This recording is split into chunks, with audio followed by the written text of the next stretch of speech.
Hello everyone, आज हम discuss करने वाले हैं जेईई मेंस 2022 का एक इम्पॉर्टेंट प्रॉब्लम। और इस क्वेश्चन को देखने से थोड़ा डर सा लगता है बिकॉज इसमें काफी रूट्स, इरेशनल नंबर्स काफी हैं। तो देखते हैं इस क्वेश्चन में क्या बोला गया है। Alpha and beta are the roots of this equation and alpha and gamma are the roots of other equation. Beta plus gamma का वैल्यू दिए रखा है और पूछा है alpha plus 2 beta plus gamma का होल स्क्वायर। तो सबसे पहले अगर आप ये देखें कि अल्फा बीटा और अल्फा गामा दो रूट है दो इक्वेशंस के, तो अल्फा जो है इन दोनों में कॉमन है, तो हम इस कॉमन चीज का यूज कर सकते हैं। बट ये ध्यान रखना कि अगर आप कॉमन रूट वाली कंडीशन लगाएंगे तो क्वेश्चन और कॉम्प्लिकेट हो जाएगा। उस रास्ते से नहीं जाना है।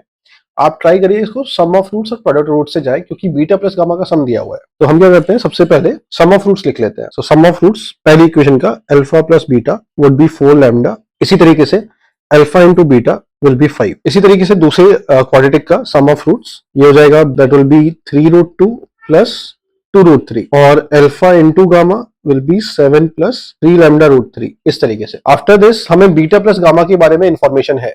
इसका मतलब हमें इक्वेशन नंबर 1 और इक्वेशन नंबर 3 को ऐड कर देना चाहिए। 1 और 3 को ऐड करने से क्या होगा कि हमें बीटा प्लस गामा का यूज हो जाएगा। तो जब हम 1 प्लस 3 करेंगे तो will get 2 alpha plus beta plus gamma equals to 4 lambda plus 3√2 plus 2√3 and beta plus gamma का वैल्यू 3√2 दिया हुआ है। तो 2 lambda plus 3√2 equals to 4 lambda plus 3√2 plus 2√3। यार यू कैन कैंसिल आउट 3√2, तो मैं अल्फा का वैल्यू आ गया 2 लैम्डा प्लस √3। ये में अल्फा का वैल्यू आ गया। एंड इक्वेशन नंबर 1 से आप देख सकते हैं अल्फा प्लस बीटा 4 लैम्डा के बराबर है, तो बीटा का वैल्यू भी आ गया हमारे पास √3 माइनस √3 प्लस 2 लैम्डा, क्योंकि इन दोनों का सम 4 लैम्डा आना चाहिए, तो ये माइनस √3 प्लस 2 लैम्डा हो जाएगा बीटा का वैल्यू। तो alpha into beta product of roots is 5।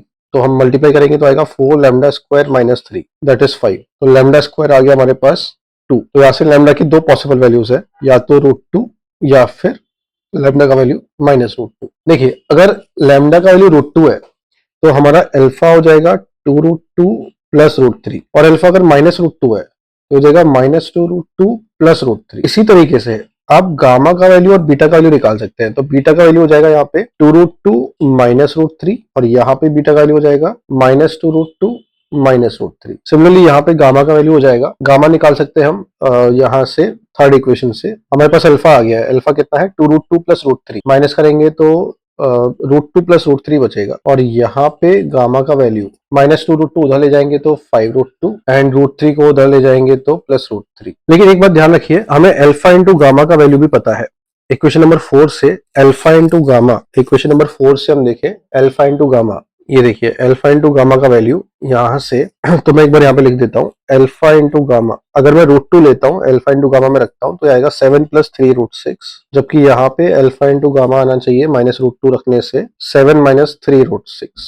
तो एक बात आप ऑब्जर्व करिए कि पहले केस में अल्फा और गामा को मल्टीप्लाई करते हैं इन दोनों इक्वेशंस को, तो क्या हमें 7 प्लस 3√6 आ रहा है? अगर आप सॉल्व करेंगे तो 7 प्लस 3√6 आ जाएगा इधर। लेकिन अगर हम यहाँ पे ऑब्जर्व करें, क्या यहाँ पे 7 माइनस 3√6 आ रहा है? एक बार ऑब्जर्व करिए, यहाँ पे आपको मिलेगा -7 प्लस 3√6, जो कि इसके इक्वल नहीं है। मतलब हमें लैम्डा को माइनस √2 नहीं लेना है, लैम्डा को प्लस √2 ही लेना होगा, क्योंकि अल्फा इंटू गामा वाली कंडीशन सेटिस्फाई नहीं हो रही है। After this they have asked alpha plus 2 beta plus gamma का होल स्क्वायर, इसका वैल्यू पूछा है, तो यहाँ से हम निकाल सकते हैं। तो alpha plus 2 beta plus gamma करेंगे तो √3 वाला पार्ट कैंसिल हो जाएगा, 7√2 का होल स्क्वायर आंसर आएगा and that is 49 into 2 and that is 98।